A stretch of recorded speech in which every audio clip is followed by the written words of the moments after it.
I'm sorry, I'm starving. And I wanted to talk about, hi, I'm Jen Hart. If you don't know me, I'm Jen Hart, be awesome. And I want to talk about resilience and anxiety. And I wanted to tell you a little bit of story, a little bit of backstory, so you kind of know where I'm coming from and hope you can take some wisdom from it and reminders, of how strong you are. So I grew up in the 80s. I'm a Gen Xer, born in 1977, and I lived through the whole Reagan era. My mom, almost her adult life until probably late 40s, never made more than $12,000. In her late 40s till her passing, she made no more than $30,000 a year. I grew up on food stamps, and not the whole time. My mom inherently wanted to be off the system because she felt trapped by it, because it's a system where it doesn't actually set you up to jump forward. At least now, back then in the 80s, it didn't.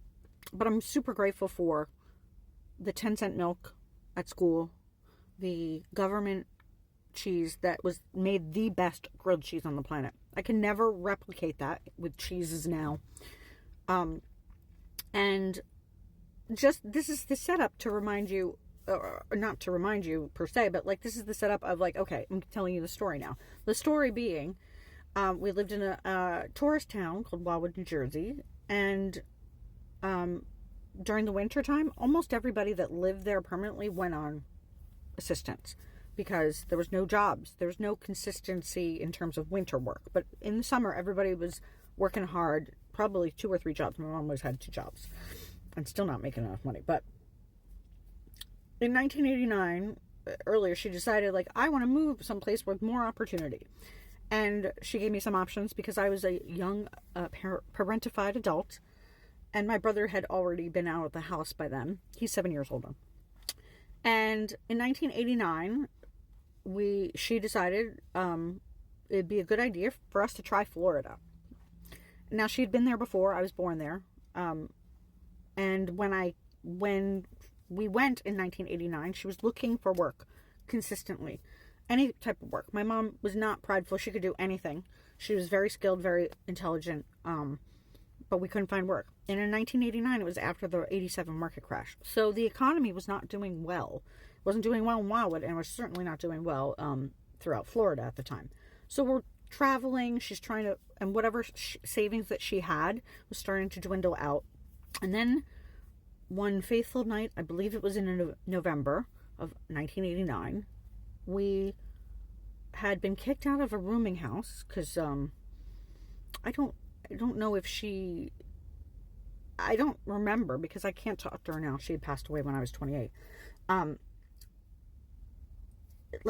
She couldn't pay the thing because she didn't find a job, or she didn't have a job, and then they didn't give her, the unfortunate thing about being homeless is that if you do not have an address, you will not be able to get a job. It's like this weird catch-22. If you're actually homeless, you don't have an address. So you have to figure out a way to give a address in order to be able to fill out the paperwork, your W-2 paperwork, all this stuff. We didn't know that. And the phone number that she asked the rooming house so she could get phone calls there so she could call back employers, they never did anything. And then they kicked us out. And then everything that I owned and she owned was left on a beach in Daytona Beach. And I was on a bench with my mother in the middle of the night.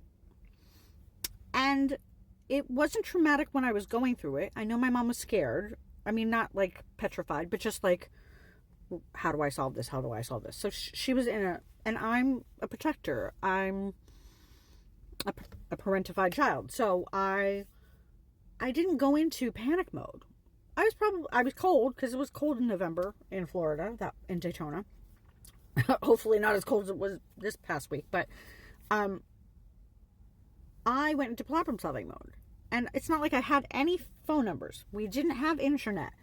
We had to go use a payphone. And luckily my brother, God bless his soul, at 19 was living in North Jersey and was like, I could help you. But I had to call him. I don't know how we had his phone number, or maybe we called Collect. I think we must have called Collect, because my mom had no money, and he Western Union us the money, and we had to wait overnight to get it. The story isn't that I was homeless at 12. Of course, it's a very pivotal, important moment in my life. This story is to remind you that if you've gone through some shit, and it might have been hellish, like I've been through hellish things that it took me a long time to overcome mentally. You're strong enough to deal with what's going to be happening in order for us to have freedom and love and community, and like, we're strong enough for this particular point in time in history. Our ancestors had so many less creature comforts. They didn't have the electricity that we have.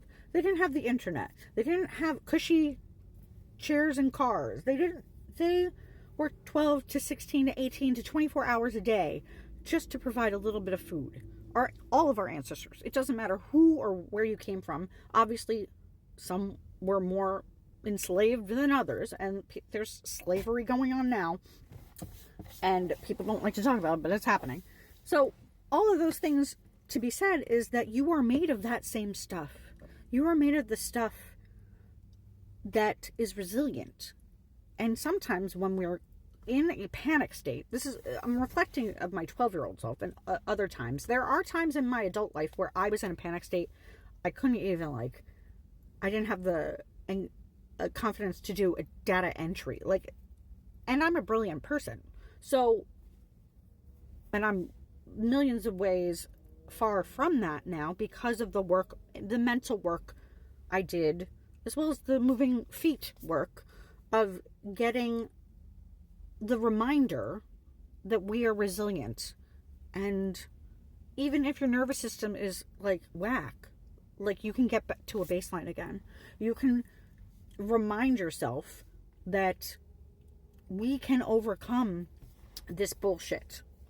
And whatever, it doesn't even have to be, if you're not in the US and you are living relatively comfortable, but you have personal drama or financial drama, or whatever the thing that you're feeling overrun or overwhelmed with, is that you are resilient to overcome it. And as the 12-year-old self, staying out of panic, I knew exactly what to do. I knew exactly what my brother was going to say over the phone, because I'm the one that called, because my mom was having a hard time with swallowing her pride to ask for support. We didn't have family. We didn't have resources. Legitimately, we were the resource. And the greatest part about that is that we had to resource it from within. And luckily, as a 12-year-old, I was a badass, and I knew how to take the baton from my mother and do what was necessary until she could do the thing, which is, I didn't know how to get bus passes or the Western Union, and she knew how to do that. So that proceeded after me calling my brother and telling him what happened, and he's like, oh shit, and he figured out a way for him to not pay rent that month and sell a computer to take care of his mom and sister. We're all community. We're all resourced. Unfortunately, the resource that we often look to, the powers that be, can fail us. And sometimes fucking miserably. And if they're failing us, that doesn't mean we have to fail on us. Individually as well as collectively.